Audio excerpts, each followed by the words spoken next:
it's Coach Louise. It is Monday. It is week 3, day 1 of week 3. We are beginning our last half of the health bat of our Be True, Be You 4-week challenge. So hopefully you're as excited as I am that we're halfway through already. So in the beginning it may seemed overwhelming and daunting, and now we're halfway through, but then you might think, oh, but we still got 2 more weeks. So I get that, but I want you to just remember we're just taking it one day at a time. We are pushing play one day at a time, working on our meal plan, tracking our food one day at a time, checking in here one day at a time, and just being true to yourself and to your goals, right?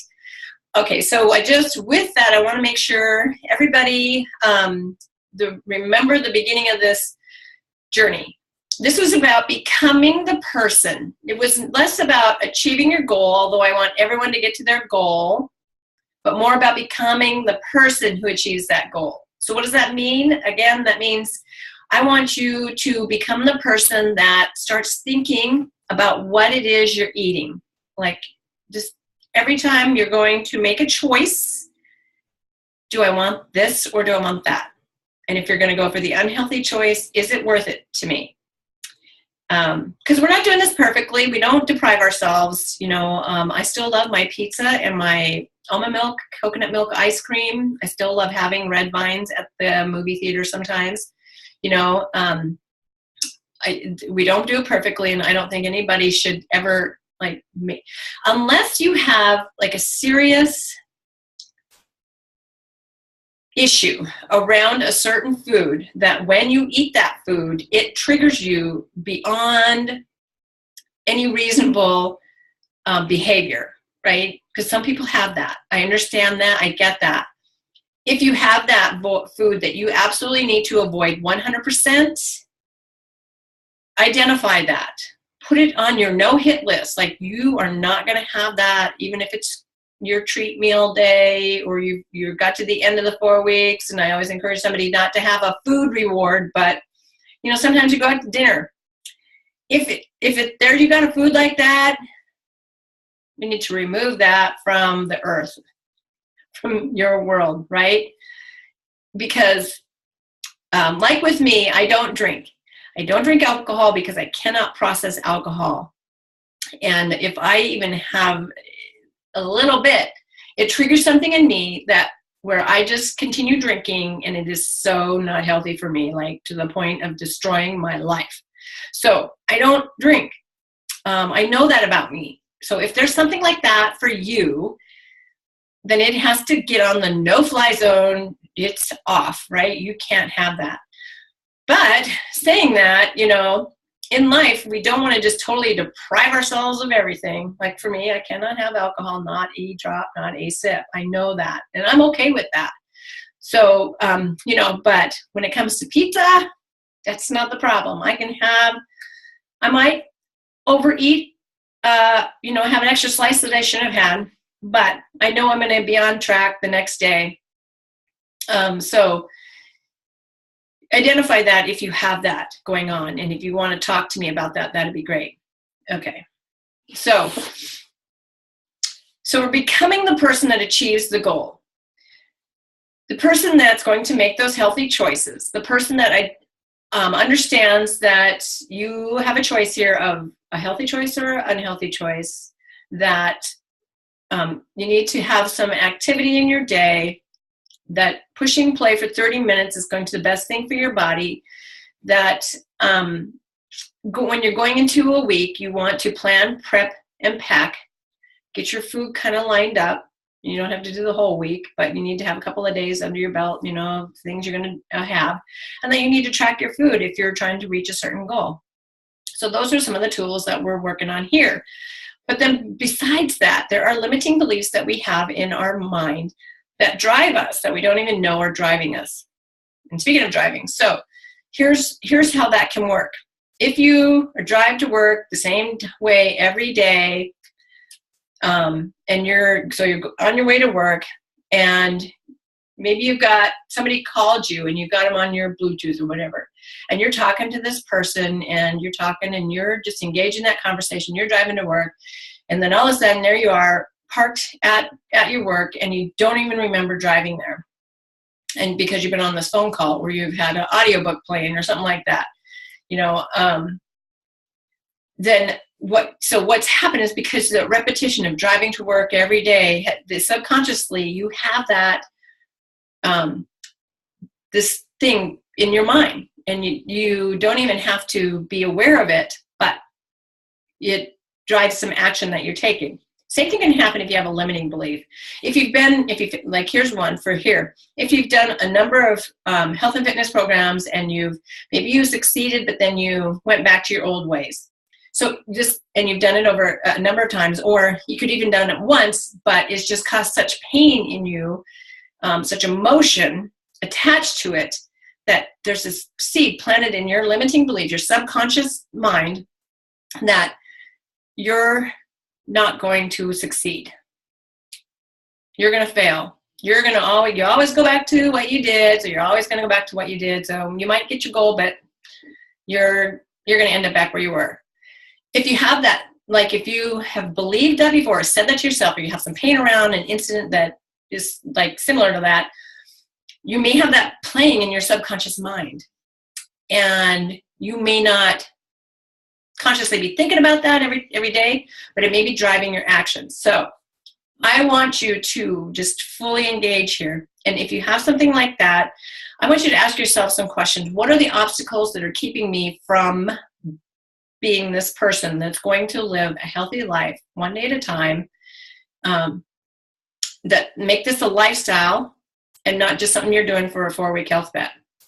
What are the obstacles that may be standing in your way?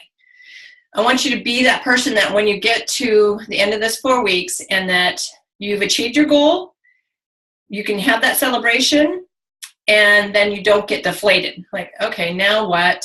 I want you to be that person that just has totally embraced the tools and been empowered by the tools that you're learning here, that you can continue on in your life.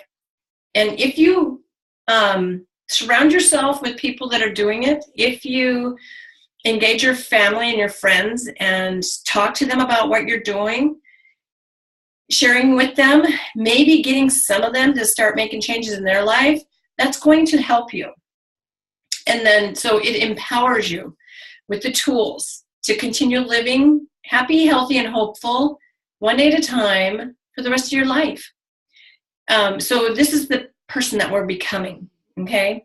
In the beginning, I had my own limiting beliefs. When I first started on my journey, my first round of 21 Day Fix over 2 years ago, I was somewhere 47-ish, single mom, working a full-time job away from home. I had very little time left in the day, and I wasn't sure this was going to work. I tried many other things. I kind of had plateaued a while, and I just figured I was sort of like resigning myself to the fact that I'm 47, I've had a kid, I'm just going to have no energy, I'm never going to be, tone and slender, and I'm just going to have to accept this. And luckily, when I got introduced to 21 Day Fix and the portion control, that changed that for me. And so that empowered me.